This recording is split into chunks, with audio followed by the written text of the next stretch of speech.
जय माँ काली मित्रों, आपका हमारे चैनल माँ काली माँ दुर्गा शक्ति संवाद में स्वागत है। मित्रों, अगर आप हमारे चैनल पर नए हैं तो हमारे चैनल को सब्सक्राइब कीजिए, लाइक कीजिए, शेयर कीजिए, साथ ही नोटिफिकेशन बेल को भी प्रेस कीजिए, जिससे हमारी आने वाली वीडियोस का नोटिफिकेशन आपको तुरंत मिल जाए। मित्रों, आज का विषय है कि हाजिरियाँ क्या होती हैं, हाजिरियाँ किस प्रकार से भरी जाती हैं और हाजिरियाँ भरने से हमें क्या क्या लाभ होते हैं। तो सबसे पहली बात, आप एक छोटी सी बात जानते हैं जो अक्सर लोगों को बताया जाता है कि हमें मंदिर जाना चाहिए। मंदिर जाना चाहिए, रोज़ हमारा नित्य कर्म भी होना चाहिए कि हमें मंदिर जाना चाहिए, भगवान की आराधना करनी चाहिए, सेवा करनी चाहिए। उससे हमें पुण्य की प्राप्ति होती है, हमारे घर में सुख शांति आती है और हमारे जितने भी कार्य होते हैं सभी सिद्ध होते हैं। लेकिन इसके बाद एक वर्ड आता है, वो आती है हाजिरी। आप बहुत यूट्यूब वीडियोस में भी देखते होंगे, भक्तों के द्वारा भी सुनते होंगे कि आप 5 हाजिरी भरिए, आप 7 हाजिरी भरिए या आप 11 हाजिरी भरिए तो आपका ये कार्य बन जाएगा। तो वो हाजिरी क्या होती है, वो हाजिरी शब्द क्या होता है? देखिए, हाजिरी जो शब्द होता है वो ये होता है कि आप एक नियत समय पर, एक नियत दिन पर, यानी एक निश्चित दिन पर, एक निश्चित समय पर कुछ सामग्री लेकर के एक निश्चित देवता के चरणों में उपस्थित होते हैं तो उसको हाजिरी कहा जाता है। और वो हाजिरी जो है प्रतिदिन की नहीं होती है। हम आपको ये कहें कि वो हाजिरी रोज की होती है तो नहीं, वो हफ्ते में एक बार भरी जाती है या महीने में आप कह सकते हैं एक बार भरी जाती है या 15 दिन में एक बार भरी जाती है। वो हाजिरी रोज नहीं भरी जाती है, यानी वो नियम नहीं होता। वो केवल एक कहते हैं एक संकल्प हो सकता है हमारा, वो निश्चित दिनों के लिए भी हो सकता है, वो अनिश्चित दिनों के लिए भी हो सकता है। तो वो दोनों तरह का हो सकता है।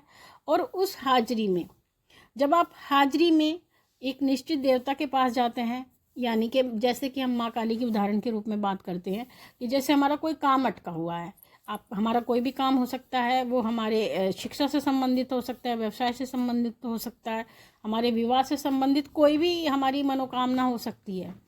तो उसके लिए हम माँ काली के मंदिर में जाते हैं और वहाँ पर जा कर के, जैसे शनिवार का दिन निश्चित होता है माँ काली के लिए, तो शनिवार के दिन हम माँ काली के मंदिर में जाते हैं और वहाँ पर जा कर के माँ के सामने हाजिरी लगाते हैं, यानी अपनी उपस्थिति दर्ज कराते हैं। जैसे कि एक स्टूडेंट अपने स्कूल जाता है और वहाँ पर उसकी अटेंडेंस होती है, तो उसी प्रकार से हमारी भी अटेंडेंस माँ भगवती के चरणों में होती है।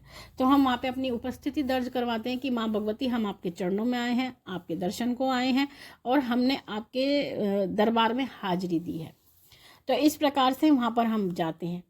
तो एक निश्चित समय पर हम जाते हैं और निश्चित दिन पर हम जाते हैं, यानी माँ काली के लिए हम शनिवार को जाते हैं।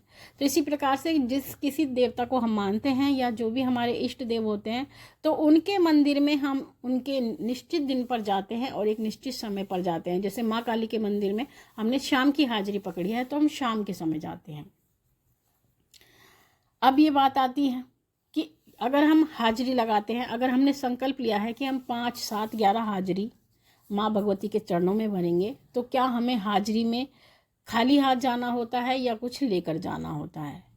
तो जब भी आप किसी देवता के मंदिर में जाते हैं, किसी भी देवी देवता के मंदिर में जाते हैं, चाहे आप रोज जाते हो या आप एक निश्चित समय पर जाते हो, तो ऐसा कहा गया है कि कभी भी हमें उनके सामने खाली हाथ नहीं जाना चाहिए। अगर हम कुछ नहीं लेकर जा सकते तो पुष्प लेकर जाएं, और अगर पुष्प भी नहीं ले जा सकते तो अपने पुष्प रूपी भाव लेकर जाएं। तो इसलिए भाव लेकर हम उनके चरणों में उपस्थित होते हैं। अन्यथा जिसका जितना सामर्थ्य होता है उसी सामर्थ्य से माँ भगवती के लिए भोग प्रसाद लेकर के वो मंदिर में उपस्थित हो। माँ काली का उदाहरण चल रहा है तो माँ काली के बारे में ही बताएंगे। आप माँ काली की हाजिरी भरने के लिए जब उनके मंदिर में उपस्थित होते हैं तो आप जो है माँ के लिए लौंग, पताशे, पान का और पेड़े का भोग ले जा सकते हैं, 5 मिठाई का भोग ले जा सकते हैं, हलवा पूरी का भोग आप लेके जा सकते हैं, अनार का भोग माँ के लिए ले जा सकते हैं, मीठे पान का भोग माँ भगवती के लिए ले जा सकते हैं। मतलब आपकी जो भी सामर्थ्य है आपको भोग अवश्य ले जाना है जब भी अगर आप हाजिरी भरना चाहते हैं। खाली हाथ कभी ना जाएं। माँ के मंदिर में जा रहे हैं तो एक दीपक अवश्य प्रज्वलित करके आएँ, क्योंकि जब आप किसी मंदिर में दीपक प्रज्वलित करते हैं तो आपके घर में सुख समृद्धि आती है, आपके घर से नकारात्मक ऊर्जा दूर होती है और उस देवी का निवास आपके घर में होता है। तो इसलिए आप जब भी जाएं तो दीपक अवश्य प्रज्वलित करें माँ काली के मंदिर में या किसी भी देवी देवता के मंदिर में। तो इस प्रकार से जब आप भोग प्रसाद लेकर के माँ भगवती के चरणों में उपस्थित होते हैं तो एक शनिवार में जब आप जाते हैं तो एक शनिवार में वो आपकी एक हाजिरी मानी जाती है। तो इसी प्रकार से अगर आपने 5 हाजिरी बोली हैं तो 5 शनिवार आपको लगातार माँ भगवती के चरणों में जाना है। और ये याद रखें कि कोशिश ये करें कि आपकी हाजिरी में गैप ना आए, यानी बीच में ऐसा ना हो कि अगर आपने 5 शनिवार की हाजिरी भरी है और 3 शनिवार जा कर के आप चौथे शनिवार पर वहाँ उपस्थित नहीं होते हैं और फिर आप एक शनिवार छोड़ के फिर जाते हैं। नहीं, कोशिश ये करें कि जो आपकी हाजिरी हो वो कंटिन्यू होनी चाहिए, बीच में उसमें ब्रेक नहीं आना चाहिए। दूसरी बात, महिलाओं के साथ अगर अशुद्धि है, क्योंकि महिलाओं का हमेशा यही प्रश्न होता है कि हम लगातार किसी कार्य को नहीं कर सकते क्योंकि हमारे साथ में अशुद्धि की परेशानी आती है, यानी पीरियड आ जाते हैं।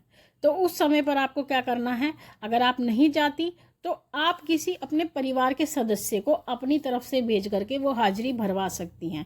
आप अपने पति को भेज सकते हैं, अपने पिता को भेज सकते हैं, अपने भाई को भेज सकते हैं, अपनी संतान को भेज सकते हैं। तो आप उन्हें अपना प्रतिनिधि बना करके उस हाजिरी में भेज सकते हैं कि मैं नहीं जा पा रही हूँ क्योंकि मुझे अशुद्धि है, तो आप जो है मेरी तरफ से चले जाएं। तो इस प्रकार से वो भी आपकी हाजिरी पूर्ण मानी जाएगी। तो इसलिए आपको ये सामग्री लेकर के हाजिरी लगानी है। अब ये बात है, हाजिरी लगाने के क्या फ़ायदे होते हैं। हाजिरी लगाने के पूरे फ़ायदे होते हैं। हाजिरी लगाने से आपका कोई भी रुका हुआ काम होता है तो उसके माध्यम से, हाजिरी के माध्यम से माँ भगवती आपका कार्य बनाती है। अगर आपका व्यवसाय नहीं चल रहा तो आपका व्यवसाय चलता है। आपके मन में कोई ऐसी मनोकामना है जो चाहते हैं कि आप पूरी हो जाए हमारी मनोकामना, तो वो पूरी करती है माँ भगवती हाजिरी के माध्यम से ही। मतलब किसी भी प्रकार का कोई भी कार्य हो, वो कार्य आपका माँ भगवती केवल हाजिरियों से ही बना देती हैं। तो अगर आप जीवन में सफल होना चाहते हैं, आप ये चाहते हैं कि अगर आप एक स्टूडेंट है, एग्जाम्पल के रूप में बात करें तो अगर आप एक स्टूडेंट हैं तो अगर आप चाहते हैं कि मुझे अच्छी एजुकेशन मिले, अच्छी जॉब मिले, तो भी आप माँ भगवती की हाजिरी पकड़ें या अपने इष्ट देव के मंदिर की फेरी पकड़ें। एक निश्चित दिन पर जरूर जाएं और वहाँ पर अपनी उपस्थिति दर्ज कराएं। अगर आप कुछ नहीं कर सकते तो केवल आप हाजिरियाँ पकड़ें और हाजिरी भरने से ही आपके सब कार्य भी होंगे। आपके हर कार्य हाजिरी से सिद्ध हो सकते हैं, ऐसा हमारा अपना पर्सनल अनुभव है। तो हाजिरियों के माध्यम से हमने बहुत कुछ प्राप्त किया है। हाजिरी के माध्यम से हमें माँ भगवती ने, हम आपको, क्योंकि ये पर्सनल बात होती है तो उसको बताया नहीं जाता, लेकिन हाजिरी के माध्यम से हमें माँ भगवती ने बहुत कुछ दिया है केवल हाजिरी के माध्यम से। इसलिए हम यही कहते हैं, अगर आपका कोई भी कार्य नहीं बन रहा है तो आप हाजिरियाँ भरिए। और हाजिरियाँ निश्चित भी होती है, अनिश्चित भी होती हैं, यानी आप 5, 7, 11, 21 जितनी हाजिरी भरना चाहें आप वो भी भर सकते हैं। और अगर आप लगातार माँ भगवती के मंदिर में, यानी शनिवार का नियम बना लेते हैं कि हमें जाना ही जाना है और माँ भगवती के चरणों में हाजिरी लगानी है, तो ये तो सर्वोत्तम है। आप जाते रहेंगे, आपके कार्य बनते रहेंगे। आपके जीवन में जितनी अगर पीड़ा भी आती है, परेशानियां भी आती है, तो माँ भगवती उसको तुरंत ही हटा देती हैं, ऐसा हमारा स्वयं का अनुभव है। तो इस प्रकार से आप हाजिरियाँ भरिए और माँ भगवती की कृपा को प्राप्त करिए। तो मित्रों, ये थी जानकारी आप सभी के लिए। माँ भगवती से ये प्रार्थना करते हैं कि वो आपके भंडारे भरती रहे, आपकी सभी मनोकामनाओं को पूर्ण करती रहे, आप पे अपना पूर्ण आशीर्वाद बना के रखिए। आपसे फिर मिलेंगे अपनी अगली वीडियो में। तब तक के लिए जय महाकाली, जय महाकाल।